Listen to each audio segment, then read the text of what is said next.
Uh, Paki-open po yung Bible natin sa Book of Luke, chapter 23, verse 34.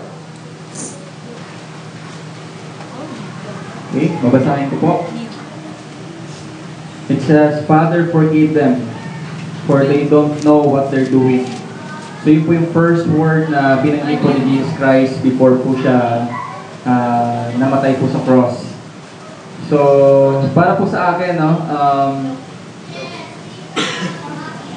this time, yung first word pa lang po ni Jesus Christ, para po sa ating may mga kasalanan po, sa ating pong mga sinners. So, let's celebrate. Pakisabi sa katabi mo, let's celebrate. Let's celebrate. Sige, pakisabi sa katabi mo, let's celebrate. Let's celebrate. Okay, because dito pa lang po sa first word pa lang po, no? Sa first word pa lang po, pinatawad na po tayo ng Diyos. Tama? Amen. Kinuha na po niya sa atin, kinuha na po niya yung mga kasalanan natin. Siya na po yung mismong nag-sacrifice sa cross para po sa mga kasalanan natin. Tama po? Yan, 23:34. Meron po akong babasahin, so hindi na ako nakagawa ng PowerPoint. So babasahin ko na lang po para sa inyo. Ito po yung ni-research ko kagabi. So nakalagay po dito, it makes sense that the first word of Jesus from the cross is word of forgiveness. Tama po ba? Amen. That's the point of the cross after all.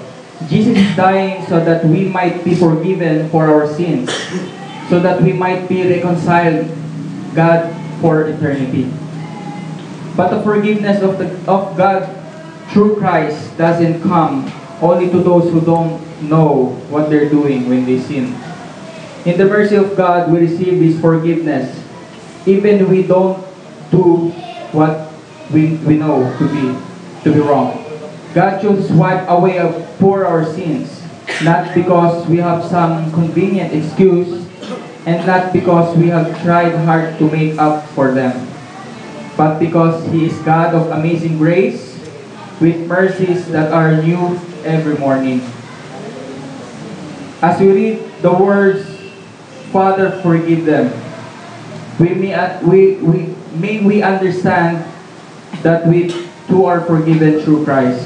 As John writes in his first letter, John, okay, yung first po na sinulat ni John, nakalagay po dito is, "But if we confess our sin to Him, He is faithful and just to forgive us our sin and to cleanse us from all wickedness."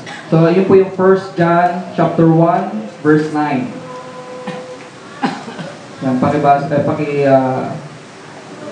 sa united God, the Father, as His beloved children, we are free to approach His throne of grace with our needs and concerns. God has removed our sins as far from us as the east is from the west. So yun po yung Psalm chapter 103 verse 13. So that's the great news. So doon pa lang po sa first word na binanggit ni Jesus Christ, tinanggal na po niya lahat ng kasalanan natin. Tama? Dinugtungan na lang po niya ng 2 to 7. Last word. So doon pa lang po, ang pagkakasabi po dito, doon pa lang po yung po yung naglalakad siya habang buhat po niya yung cross. Doon pa lang daw po is yung po yung mga kasalanan po natin. Habang pinapalo po siya, so yung po yung mga kasalanan po natin. So ang pagkakaintindi ko po dito sa first word is about forgiveness. Tama po ba? Amen. So hindi na po natin kailangan na buhatin pa yung cross, okay, para pagbigyan niya tayo or anong tawag dito? Or patawarin po niya tayo sa ating mga kasalanan. So hindi po natin kailangan na maglakad po ng sobrang layo, katulad po ng mga ginagawa as traditional. Hindi po natin, yung iba nagpapapako pa sa cross, feeling nila na patawad na po sila through that, pero hindi po yon. Doon pa lang po sa pagbuhat ng cross ni Jesus Christ, sinave niya na po tayo. So hindi na po natin kailangan na maglakad-lakad, di ba? Hindi natin kailangan na paluin yung sarili natin. So doon pa lang po, pinatawad niya na tayo. Amen. Po yung first words. So hanggang doon lang po ako. So be ready yung second word. 23, chapter 43. 23, chapter 43. Pura kayo may suningon sa diha ay may mong tanawag yung masahon ng passage sa 4th chapter. Si Jesus Christ, grabe nga suffering. No, tanawag ng bisag, mga bata makabaluman si Jesus Christ. Kita mismo kabaluta na si Jesus Christ namatay sa cross. Pero diha ang taman ba? Wata kabalong sa meaning bitaw. Sa iyang kamatayan ito. Apastalang kayo, sang sa cross, at ipasalo na ko niyan. Mga to, kita kaagbili ang mga word for word ng ibuig sa Ginoo samtang nasa sa cross. Diba? Ang una pong tanong ng is, why the cross? Ano ang cross man? Diba? Ang cross may son, daghan kayo siya o meaning, daghan karon daghan, pinibatihan na siya. Pag ano manguros na uban, hindi uban manguros. Ang explanation po may sa uban, base ko sa akong mga naputlong ang mga kwan, na ang cross daw is a place where a criminal or mga daotang tao dito laksan. Then, way back sa istorya ni Mike Soon, even si Pontius Pilate, kabalo siya na si Jesus Christ is innocent. Then, makapungutan na karon si Jesus Christ, namatay mas ingana itong agi. Nga katundo ka kriminal, nga wala kang latiguha, kamulong baklat ng dito. Nga si Jesus Christ man nga, Mr. Ay, nagbuhat ng mga maayong binuhatan, ingat ko siya. Diba? First mga exon, ang problema is kita, all humans are sinners. We've broken God's law. So, nagbarok ka mga exon, guilty at ubagan na sa Ginoo, deserving ta sa punishment. Sapat unta, kita unta ang bilansa sa cross. Diba? Ang sala mga exo, naghatag og damage sa kinabuhi sa tao.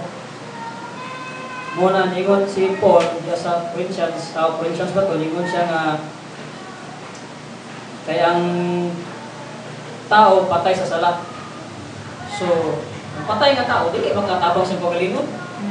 So, may nalatag tao na makatabang na to para mag-please ang Panginoon. So, diya mga exo, sa passage nga Luke 23, chapter 43, naiyo ang criminal niya sa left and right niya. Then, namunta na itong yung criminal siyang wala ka sa nga nag-BBI mo itong sa tuo. Then, ang sayang tikas sa side niya, ingon siya, Lord, nung dumidi ako, umato na kasi binariyan. Ingon ang Ginoo nga, siyempre ang Ginoo, I assure you today, you will be with me in paradise. So, grabe no, bisag si Jesus Christ, ilansan na, nagpapagin siya. Di ba? Supposedly, kita ang ilan sa tigol lang. Diba? Grabe. Natigol ta, sumbagong tao. Grabe. Sumbra pa. Pero si Jesus Christ, naon mo magiging ang tanang lekson ng iyahang story sa movie bitaw. Grabe, sakit kayo. Ano ingana man? Ano tabang ano ingana man? Next one, kita ikaw magita sa Ginoo. Tungod sa ni Jesus Christ, nasumpay niya ang gap between kita o sa Ginoo.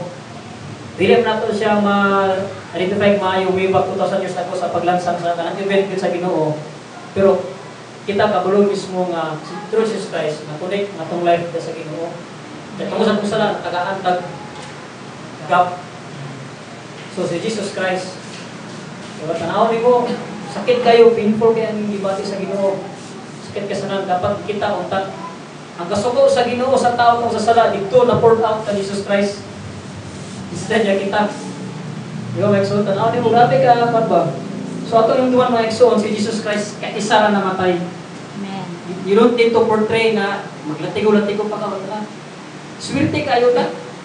Makasarata, yung pala pastor. Nagpasaylo mo na yun. Hindi ka nakakuhan. Kung ato ni take it personally mga exon nga si Jesus Christ took place on the cross tungod sa ato. Diba? Then ka na nga passage mga exon kanan diya sa Luke 23:43. Mercy. Adunay kaluoy ang Ginoo sa tuwa bisag siya nag-suffer dito. Bisag ang tao igsoon is about to die na nga pagit sa pasaylo sa Ginoo, nagbitay na ba siya sa cross, yung Ginoo, dumibi ako. O gidawat siya sa Ginoo. Sa ato pa, it's never too late to turn to God. Diba? Bisag Ginoo, bisag ginidya siya hang kalisod sa kemtan ni Jesus Christ. Hatag sa kaluoy sa tao dito. So bisag pamigso bisag nata sa lahim sa pag last trip nata. So once masangpit ka sa Ginoo, napatay chance. Di ba? Our life is much more useful and fulfilling if we turn to God early. Kung sayo ka mo balik sa Ginoo magsun, mas magamit pa ka sa Ginoo. Kaya base nung akon sa ulahin, di ko lang kaan. May pagkatoryo, no? Pagkatoryo lang katama, kaya ulahin ang mga po sa Ginoo. At mga uban, sunod na kay sayo-sayo. Diba, Mikeson? But it's never too late. Munang, kini nga pa si Mikeson, ako biniginugtukan og pag-text niya, pitata. Nakapananggit pa kong natin, huwag ko na kong iligan na sa ako na lang eh. Pero mas dipin ako, Mikeson, ang mag-share ka ng dawa kay si Jesus Christ. Huwag gigibaliba dito paglansan sa cross. Tungod sa ato. So, no time for excuses. Diba? So, bubura ka niya mga Exxon. Kung murepent ta sa atong mga sala, at the very last moment, kuyog ka sa ginariyan sa Ginoo. Diba? Amen? Kaya ang sa kalibutan mga Exxon, the single darkness of humanity, katog yung pagkalansan ni Kristo. Muto yung usa ka moment na murag itibok kalibutan. Nagkuhan yun. Muna tungod sa pagpalansang sa ko sa Ginoo mga Igsoon, kitang tanan ang sweldo. Amen. Diba? Muna yung Igsoon ang Biblia, abot pasabot sa Ginoo ngayon parimay sa ato. Ang Ginoo mga Igsoon, ang ipadala ang iyang anak, sa siya nagbuhat sa tuwa. Diba? Padala niya kaya para lang ilan sa krus tungod sa tuwa. Munang atong ibutang sa itong nono kasing-kasing mga Igsoon, bahalag magkinusa. O malusin man ka, magatubang ka, mga difficult life situation ka na adlaw. Remember, Jesus died for you and for me. Amen. Amen. Ora mga Igsoon.